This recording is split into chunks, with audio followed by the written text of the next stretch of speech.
Michael Morpurgo's The Butterfly Lion. Chapter 1. Chilblains and Semolina Pudding. Butterflies live only short lives. They flower and flutter for just a few glorious weeks and then they die. To see them, you have to be in the right place at the right time. And that's how it was when I saw the butterfly lion. I happened to be in just the right place at just the right time. I didn't dream him. I didn't dream any of it. I saw him, blue and shimmering in the sun, one afternoon in June when I was young. A long time ago, but I don't forget. I mustn't forget. I promised them I wouldn't. I was 10 and away at boarding school in deepest Wiltshire. I was far from home and I didn't want to be. It was a diet of Latin and stew and rugby and detentions and cross-country runs and chilblains and marks and squeaky beds and semolina pudding. And then there was Basher Beaumont, who terrorised and tormented me so that I lived every waking moment of my life in dread of him. I had often thought of running away, but only once ever plucked up the courage to do it. I was homesick after a letter from my mother.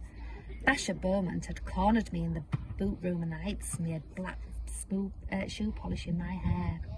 I had done badly in a spelling test and Mr. Carter had stood me in the corner with a book on my head all through the lesson, his favourite torture. I was more miserable than I had ever been before. I picked at the plaster in the wall and determined there and then that I would run away. I took off the next Sunday afternoon. With any luck, I wouldn't be missed till supper, and by that time I'd be home and free. I climbed the fence at the bottom of the school park behind the trees where I couldn't be seen. Then I ran for it. I ran as if bloodhounds were after me, not stopping till I was through Innocents Breach and out into the road beyond. I had my escape all planned. I would walk to the station.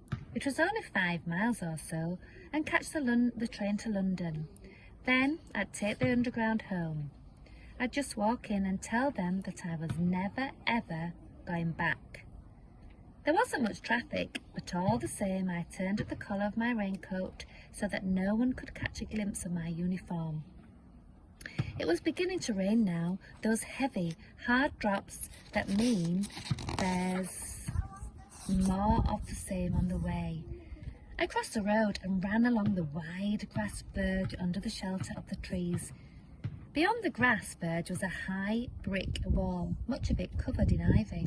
It stretched away into the distance, continuous as far as the eye could see, except for a massive arched gateway at the bend of the road. A great stone lion bestrode the gateway. As I came closer, I could see it was roaring in the rain, his lip curled, his teeth bared.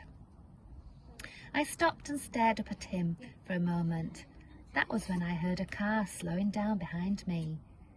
I did not think twice. I pushed open the iron gate, darted through and flattened myself behind the stone pillar. I watched the car until it disappeared round the bend. To be caught would mean a caning, 4 strokes, maybe 6 across the back of the knees. Worse, I would be back at school, back to detentions, back to Basher Beaumont. To go along the road was dangerous, too dangerous. I would try to cut across country to the station.